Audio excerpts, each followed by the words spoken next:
We are diving into a tiny, tiny word that carries, well, an enormous amount of weight in English. That word is of.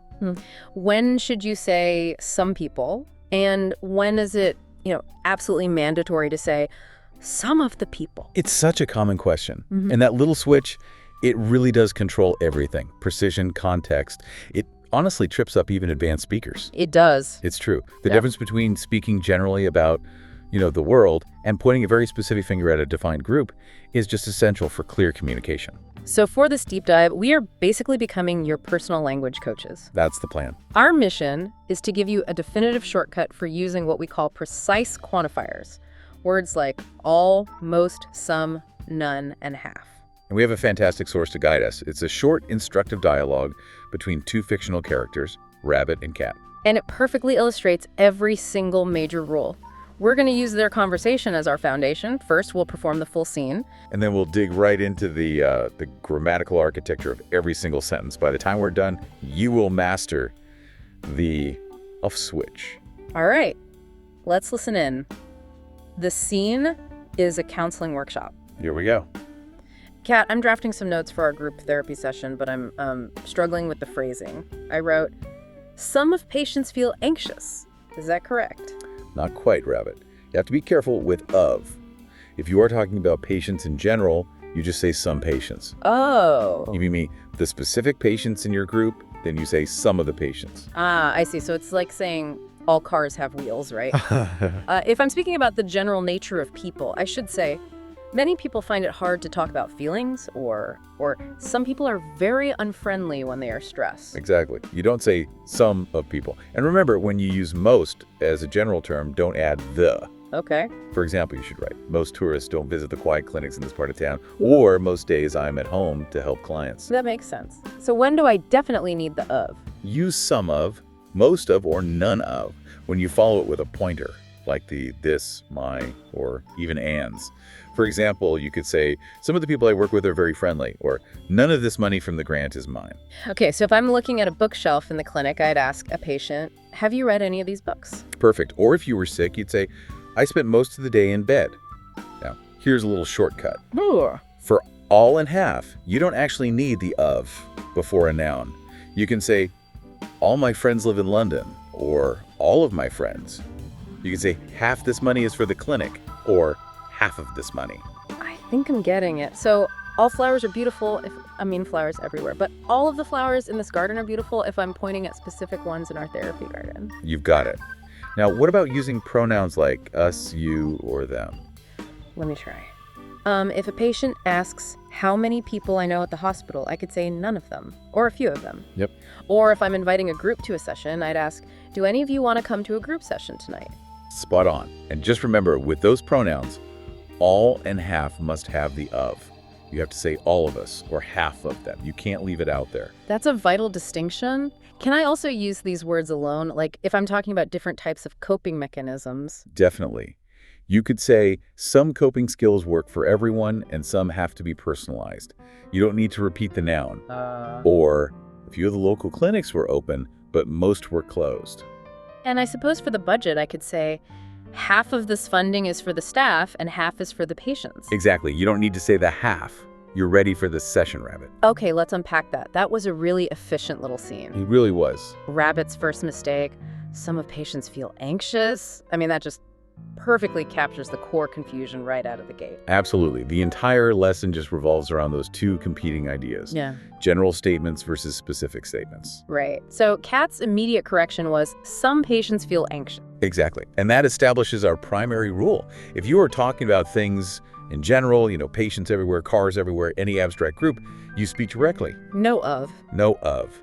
And no article like the deck. I want to test this out, with a new example just to make sure it sticks. If I'm trying to generalize about you, our audience, I'd say most listeners want faster insights. Yes. I would not say most of the listeners want faster insights unless I was pointing to, a specific survey group we just polled. Is that the distinction? That is precisely the general rule. And you highlight a critical case there with the word most. When you use most generally, you never ever add the. We heard it in the dialogue. Most tourists don't visit, or most days I'm at home. So if you hear someone say most of days, that's a That's a red flag. It's a big red flag for incorrect general usage. You just have to drop the day of when the statement is universal or general. Okay, so if dropping of is our default setting for talking generally, what happens when we absolutely must build that grammatical bridge? That brings us to what you called the specific pointer rule. This is all about defining your group, right? This is the mandatory specific rule. You have to use some of, most of, or none of when the quantifier is followed by what we call a pointer. And a pointer is a word that turns a general noun, like books, into a specific group you're literally pointing at. Exactly. A word like the, this, these, my, our, even someone's name, like Anne's. So you can think of as the mandatory connector whenever you use one of those specific pointer words. In the dialogue, Rabbit confirmed this with the bookshelf example. She did. Have you read any of these books? She used these to point specifically, which then required the of. And we saw the same thing with the example about money. If money is just a general concept, you say money is tight. Right. But if it's specific, you point, none of this money from the grant is mine.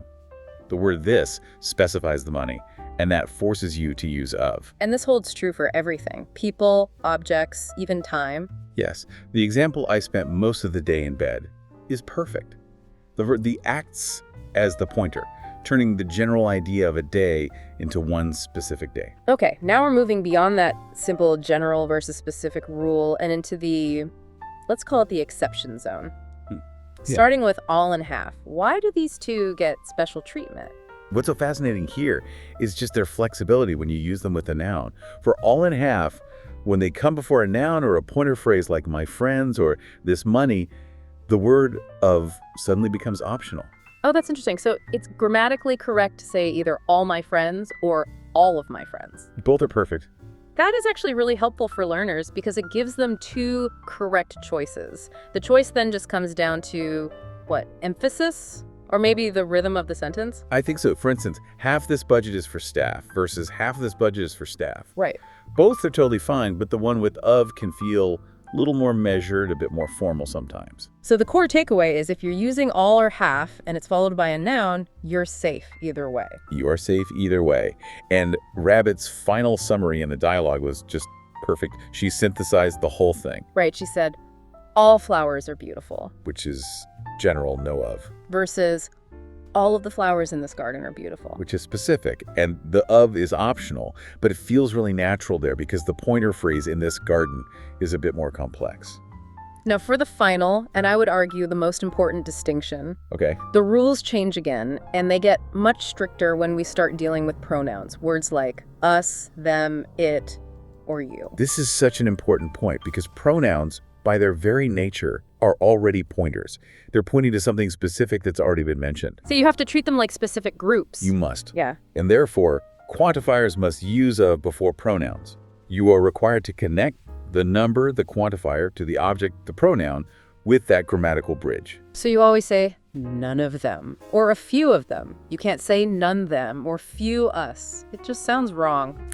It's just grammatically incorrect. The structure demands of SAG to link the quantifier to the pronoun. Okay. But here's the vital distinction that, honestly, it trips up even native speakers sometimes. Remember how all and half were optional before nouns? Yeah, that flexibility. That latitude, it just disappears completely when a pronoun follows. You must say all of us or half of them. Oh, so you can't say all us. You cannot. Leaving the of out when you have a pronoun is an absolute grammatical mistake. That is excellent clarity. Finally, let's just quickly revisit the idea of quantifiers standing alone. We saw this at the very end of the dialogue. Right, with the coping skills and the budget. Yeah. This is really all about efficiency. When the noun, the thing you're talking about, has already been established in the conversation, repeating it just becomes unnecessary. It sounds clunky. So the quantifier stands alone, and it implies the noun.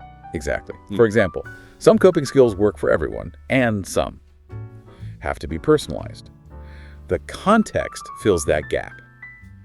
Some mean some coping skills. And that final example was so practical, especially for anyone writing a report or a budget. Yes. Half of this funding is for the staff and half is for the patients. Correct. You don't repeat half of this funding. No need. The first part of the sentence has already set the subject. This is what makes language clean, effective. So what does this all mean for you? We've seen that mastering these quantifiers isn't really about memorizing long lists of rules. Not at all. It's about understanding context. When you use one of these words, all, most, some, none, half, just ask yourself one simple question. Am I painting a broad stroke, being general? Or am I spotlighting a single specific defined group? And that choice right there tells you whether you need the word of. We've synthesized the rules. No pointer, no of. Specific pointer like the or my, you need of. And critically, remember those strict, non-negotiable rules for pronouns. They almost always demand that of bridge. They do. And this knowledge is most valuable when you actually understand it and then apply it to your own writing and your own speaking. To secure this knowledge right now, try this little challenge. Take 5 general statements you might use every day. Something like, most emails are spam. Yeah. Or, some days feel slow. Okay. And now try to make each one of them specific by adding a strong pointer like the or these or my. And as you do it, pay close attention to where the edge of the roof is suddenly required and where it has to stay out. This active practice moving between the general and the specific. That's how you do it. That is how you ensure that this grammatical precision really sticks in your real-life English usage. Thank you for diving deep into this source material with us.